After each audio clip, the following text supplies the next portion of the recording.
지난 감사 특밤 때에 김다위 목사님 또 우리 최봉교 목사님 저 함께 식사하는 자리가 있었습니다. 두 사람을 보는데 제 마음이 짠해 오는 겁니다.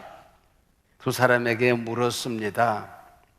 한참이나 누구누구 후임이라는 얘기를 들으면서 사셔야 할 터인데 그 얘기가 부담스럽지 않습니까?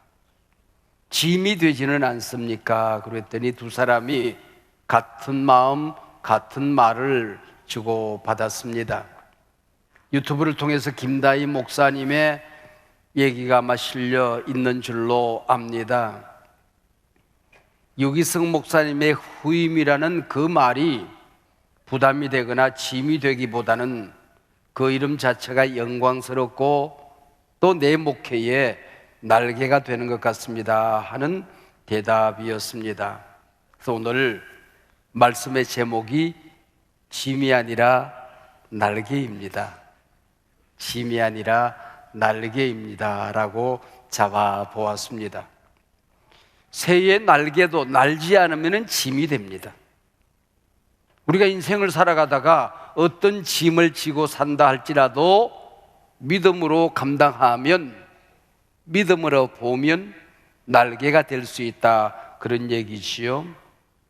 오늘은 사랑하는 최봉교 목사님 위임 예식을 하나님 앞에 감사하고 있습니다. 개인적으로 저에게는 제 인생 일대의 사역에 마무리하는 시간이 아니라 또 새로운 시작이며 아마 절정이 아닐까 그렇게 생각합니다.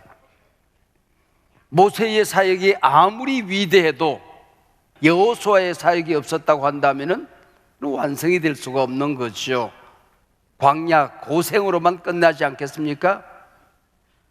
요단강을 가르고 건너가 가나안 땅을 정복하는 그 어마어마한 사건이 이어져야 하는 것이지요. 그 웅장했던 엘리야 사역도 마찬가지입니다. 엘리사의 사역으로 갈무리 됨이 없었다고 한다면 그 사역은 완성이 된 것이 아니지요. 제가 인터넷에 승계라고 쳤더니 승계의 정석, 그런 책 한 권이 뜨더라고요. 정부도, 정권도, 또 기업도, 그리고 나아가 교회도 이 승계 절차가 정당하지 않으면, 승계가 실패하면 낭패보기 십상이고 세상으로부터 비난받기에 꼭 안성맞춤이더라, 그런 얘기지요. 그리고 교회의 승계, 그리고 눌러보았더니 우리 교회 얘기만 꽉 나오더라고요. 교회 승계의 정석으로 우리 교회 기사들이 가득 실려 있습니다.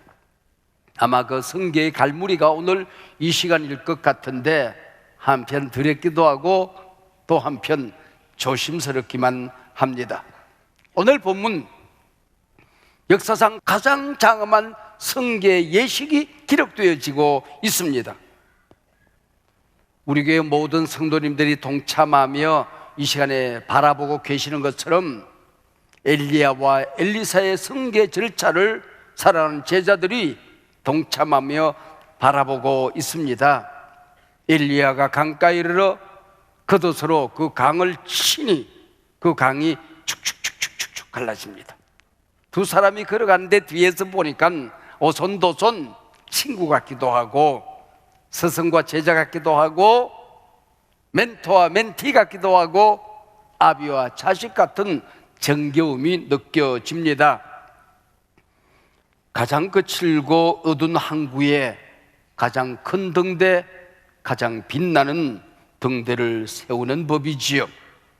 하나님께서는 역사상 가장 큰 위기 시대에 가장 위대한 선지자 엘리야와 엘리사를 보내주셨습니다.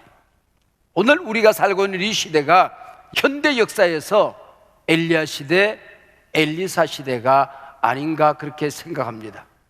목마른 시대지요. 너도 나도 영적인 양식의 갈급함을 느끼는, 갈증을 느끼는 위기 시대가 바로 오늘 우리 시대가 아닌가 생각을 합니다. 영적 가뭄의 시대에 엘리야는 열왕기상 17장에서 혜성처럼 등장합니다. 그 일성이 이렇습니다. 내 말이 없으면 비가 내리지 않을 것이다. 이슬이 내리지 않을 것이다. 불이 없고 어떤 역사도 일어나지 않을 것이다. 그 얘기입니다. 역으로 말하면 내 말이 있으면, 하나님의 말씀만 있으면 비도 내리고 이슬도 내리고 불도 내리고 기적도 일어나고 역사는 일어난다, 그 얘기죠. 하나님의 말씀만 있으면 그 얘기입니다. 우리 교회 역사를 흔히들 비전 드리븐 처치, 꿈이 이끄는 교회였다, 그렇게들 말해줍니다.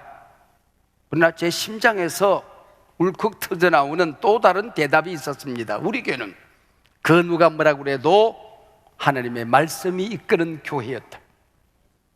바이블 드리븐 처치, 하나님의 말씀이 선포되는 곳에 기적이 있었고, 만나가 내렸고, 까마귀가 물어다 주는 떡이 있었으며, 목마름이 채워지는 신의 물이 있었고, 우리가 추위에 뜰 때 하늘에 성령의 불기둥이 떠 있었는가 하면은, 우리가 외로울 때에, 더위에 시달릴 때에 구름 기둥이 우리를 이끌어왔던 바이블 드리븐 처치, 그게 우리 교회 역사가 아닌가 생각을 합니다. 오늘 어린아이들도 함께 동참을 하고 있는데요, 엘리야 그랬을 때에 너희들 제일 먼저 어떤 생각이 지나가니? 그러면은 틀림없이 갈멜산 제단에 하늘에 불이 떨어졌던, 이방 선지자 850명을 물리쳤던 어마어마한 사건이 아마 머릿속에 지나갈 것입니다. 이 사건에서 대단히 중요한 한 귀절이 나옵니다. 불이 떨어지는 그 자리, 역사가 일어나는 그 자리, 이방의 귀신들이 두려워 떨며 떠나는 그 자리, 제단을 수축하라는 말입니다. 여기 제단을 수축한다는 얘기는 건축 용어입니다. 건설 용어입니다. 그렇지 않습니까? 그런데 원문에서는 건설 용어를 쓰는 것이 아니라 의학적인 용어가 등장합니다. 라파, 제단을 치료하라고 합니다. 예배가 타락했을 때 예배를 치료해라. 네 영성이 무너졌을 때 영성을 치료해라. 내 마음이 병들었을 때 내 마음을 치료해라. 라파, 그 제단을 수축하라고 하는 원문의 의미입니다. 하늘을 나라는 날개들이 치유되어지는, 성령의 역사가 치유되어지는, 예배와 두 날개가 치유되어지는 역사가 한소망교회 역사가 아니었나 생각합니다. 결론은 분명해졌습니다. 엘리야의 사역은 두 기둥, 말씀의 사역과 성령의 사역, 말씀의 사역과 치유의 사역, 이 두 기둥이 우뚝 서서 공동체를 지킨 역사라고 하는 것입니다. 가끔 저는 그런 생각을 해요. 우리가 기도하면 그래도 1년에 한 번쯤은 불이 떨어져야지, 아니면은 한경재 목사님 정도는 하늘에서 불수레와 불말이 내려와서 좀 모시고 가야 천도가 되지, 그런 생각을 하게 돼요. 그러나 사실은 불이 없었던 것도 아니고 불말이 없었던 것도 아니고 회오리 바람이 없었던 것도 아니지요. 엘리야는 예수님을 상징하는 인물입니다. 갈멜살 제단은 하나님의 말씀이 있는 곳입니다. 이곳에서 말씀이 선포되어질 때에 여기에 불수레도 임했고, 이곳에 불도 떨어졌고, 은혜의 선악비도 쏟아졌고, 역사는 일어났던 것입니다. 말씀 안에 다 있는 거예요. 이게 바로 엘리야의 사역이었던 것이지요. 오늘 본문은 열왕기서입니다. 여러 왕들의 이야기입니다.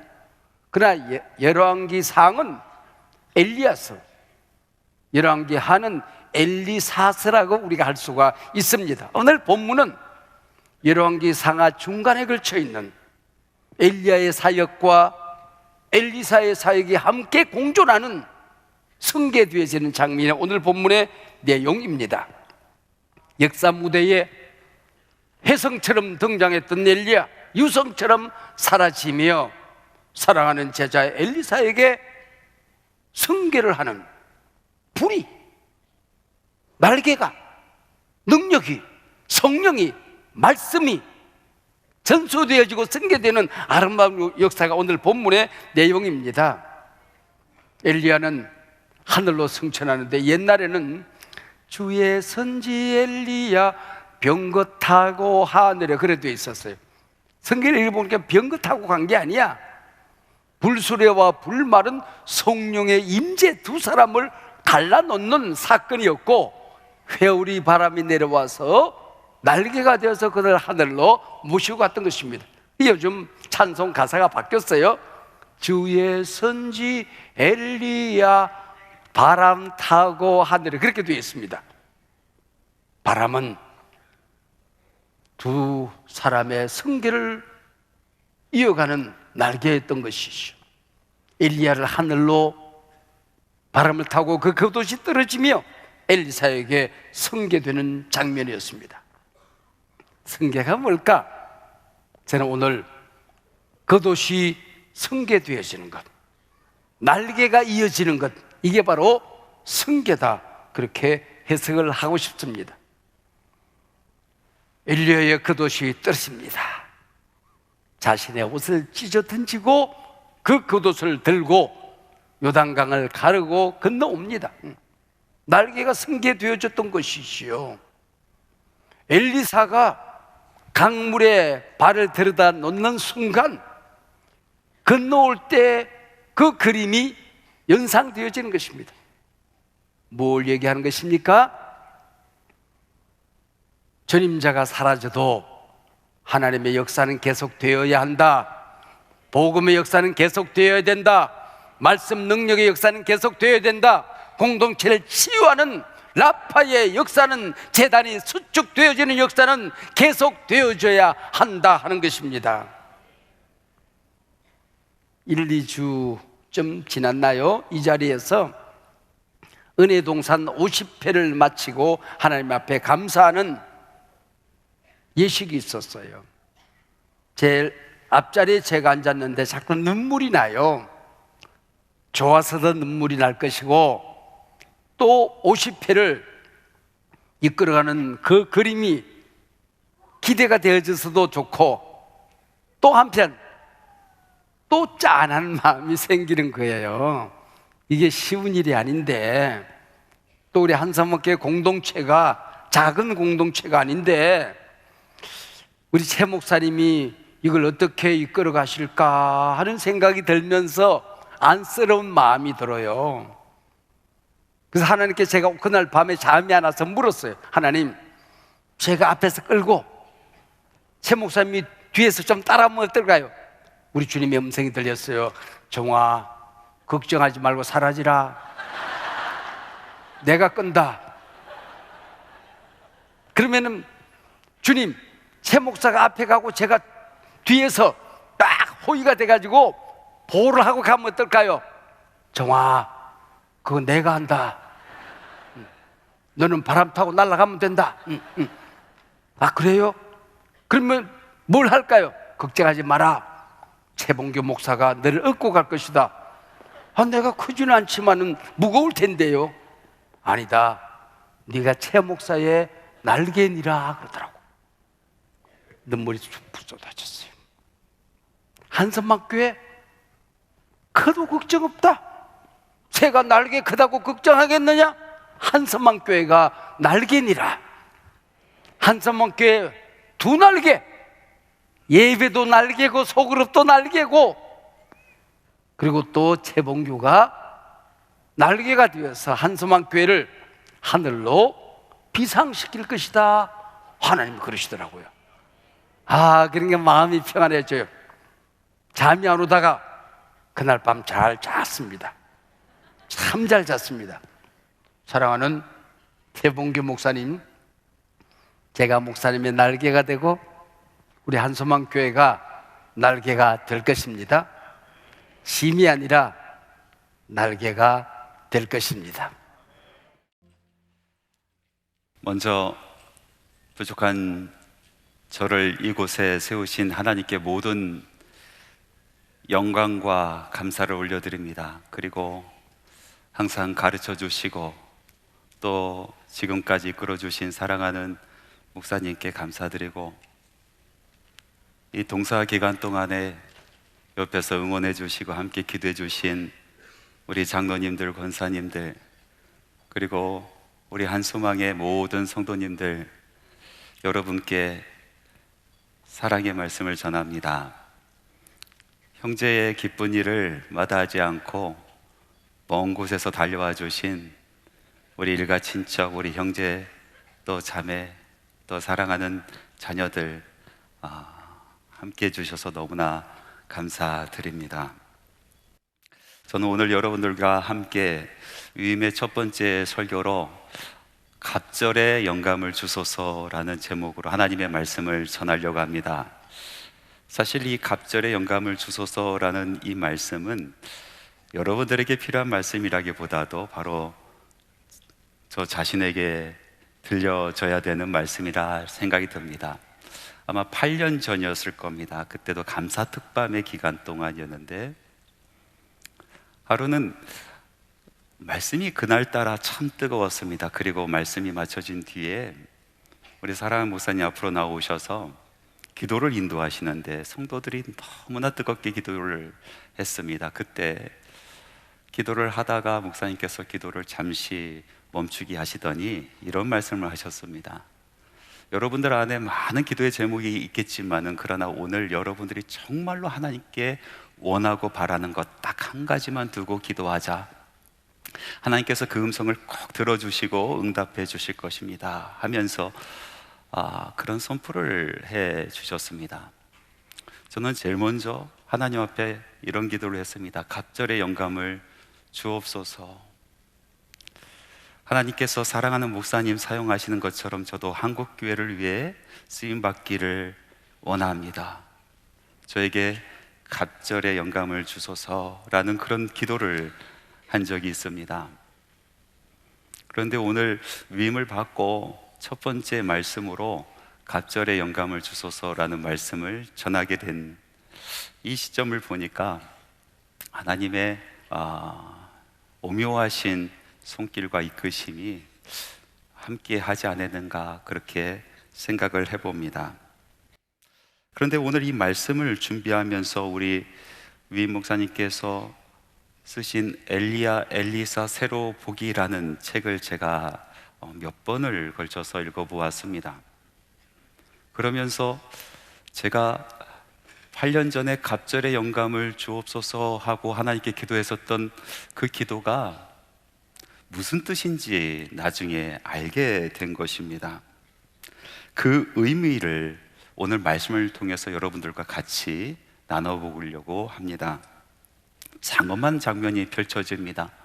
엘리야와 엘리사가 요단 강변에 서 있고, 그리고 선지자의 제자 50명이 멀리서 그들을 바라보고 있습니다. 엘리야가 옷을 벗어서 그것을 말아 요단강을 내려치는데 그 물이 이리저리 흩어지면서 마른 땅을 엘리야와 엘리사가 걸어가게 되었습니다.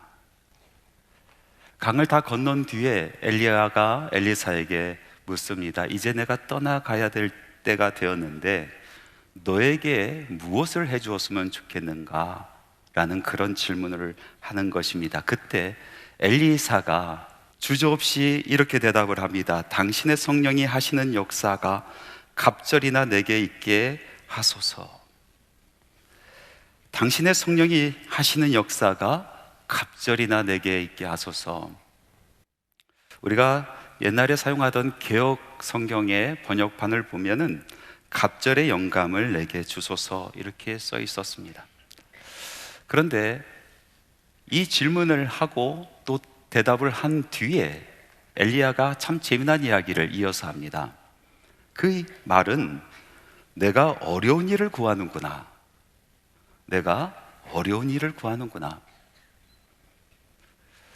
갑절의 영감이 무엇이기에 엘리야는 그 이야기를 듣자마자 내가 참 어려운 일을 구하는구나 라고 이야기했을까요? 갑절의 영감, 우리가 개역 개정판에서 번역한 것처럼 이 영감이라는 것은 성령님의 역사하심, 그리고 성령님의 능력을 이야기합니다.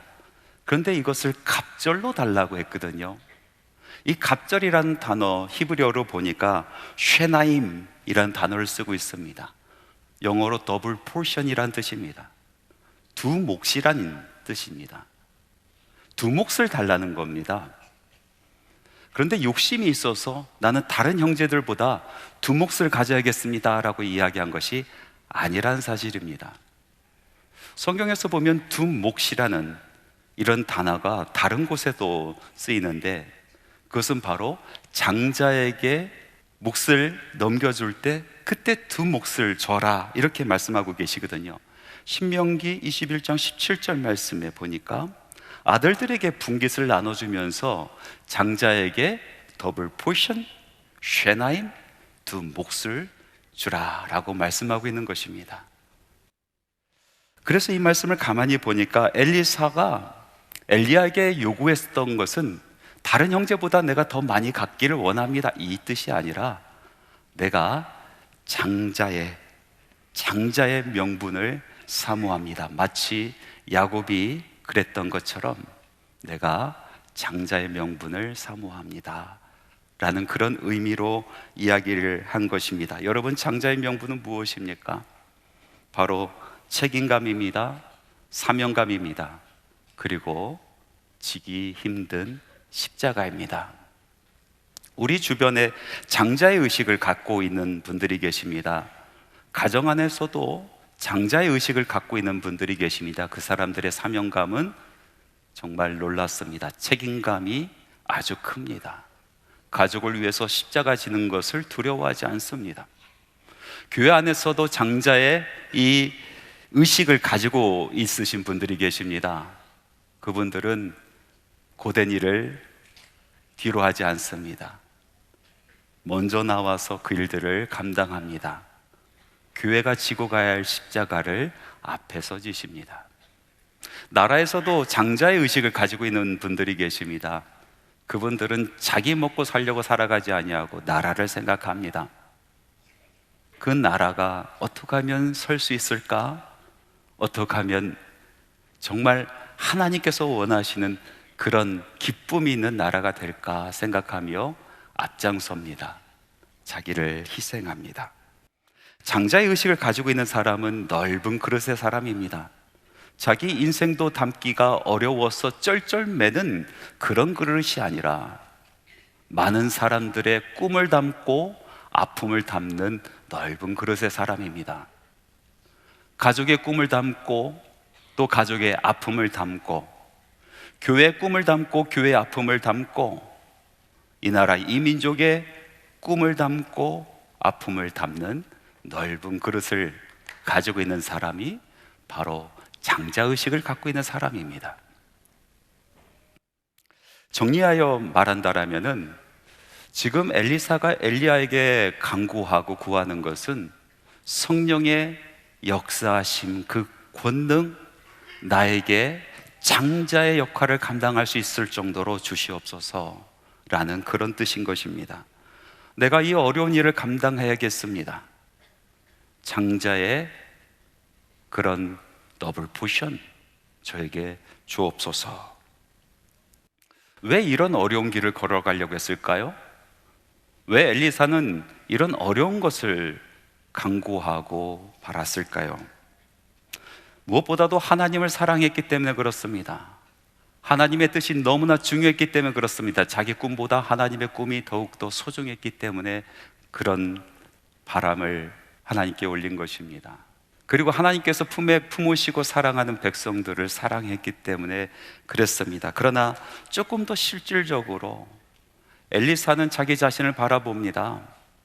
지금까지 아무것도 해놓은 것이 없는 자기 자신을 바라보고 스승이신 엘리야를 보았을 때 그 엄청난 일들을 내가 어떻게 감당할 수 있을까?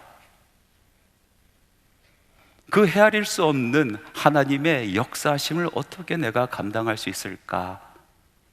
나의 능력으로 되지 아니하니 하나님 저에게 영감을 주옵소서, 그것도 갑절을 주옵소서라고 간구하였습니다. 또 시대를 보니까 너무나 더욱더 악해져 가고 있는 것을 보았습니다. 아합 왕이 죽고 나서 이제 모든 것이 해결될 줄 알았는데 그의 아들 아하시아가 통치하면서 세상은 더욱더 어두워졌습니다. 세상에 빛이 없었습니다.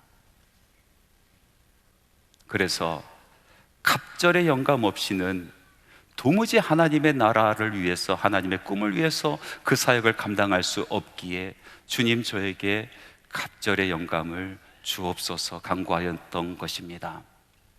저도 오늘 이 자리에서 제 자신을 바라봅니다. 너무나 부족합니다. 해놓은 것이 없습니다. 내세울 것이 없습니다. 우리 사랑하는 목사님이 이루어 놓으신 많은 일들 보면은 정말 초라하기 그지없습니다. 이 엄청난 규모의 한소망 교회를 이끌어 가기에 너무나 부족한 사람입니다. 세상을 보았을 때 너무나 혼탁합니다. 희망이 없습니다. 소망이 없고 젊은 사람들이 절망에 빠져 있습니다. 갈 길을 잃어버린 나라 같습니다. 도무지 제 힘으로 감당할 수가 없습니다. 하나님 저에게 능력을 주시고 영감을 주시고 권능을 주옵소서, 갑절로 주옵소서. 그리하여야 제가 이 일을 감당할 수 있겠습니다. 갑절의 영감을 받아야 제가 하나님의 나라를 위하여 일할 수 있겠습니다.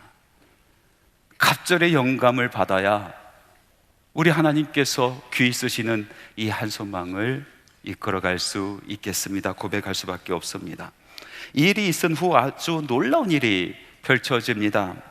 불수레와 불말이 엘리야와 엘리사 사이를 갈라놓습니다. 그리고 회오리 바람이 불어옵니다. 엘리야를 하늘로 데리고 갑니다.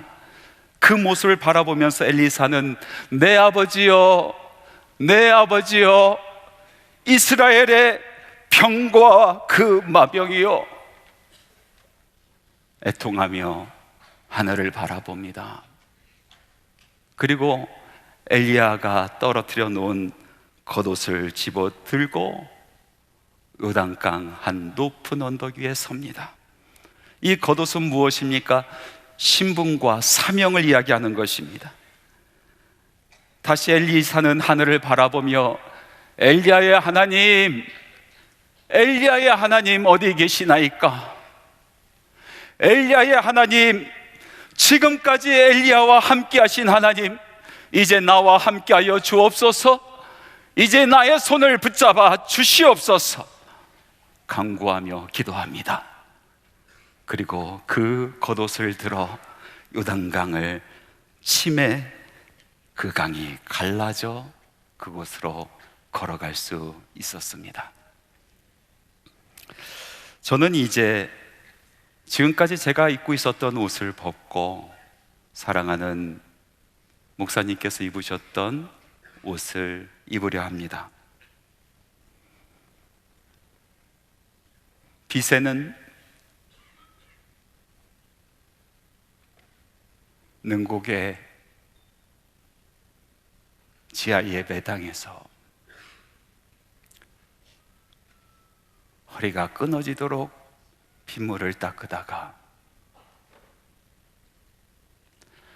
하나님의 음성을 듣고 하나님의 마음을 알아. 주님, 이제부터 하나님의 백성, 성도들의 눈물을 닦는 목회를 하겠습니다. 다짐하며 입으셨던 그 옷, 그 겉옷을 이제 제가 입겠습니다. 주님의 심장 속에 있는 바로 그 교회, 우리 하나님께서 인정하시고 기뻐하실 그 교회를 위해서 자기 몸 부서지는 것도 모르고 기도하시고 말씀 준비하시고 모든 것 바쳐 헌신하신 그 옷, 그 옷을 이제 제가 입기를 원합니다.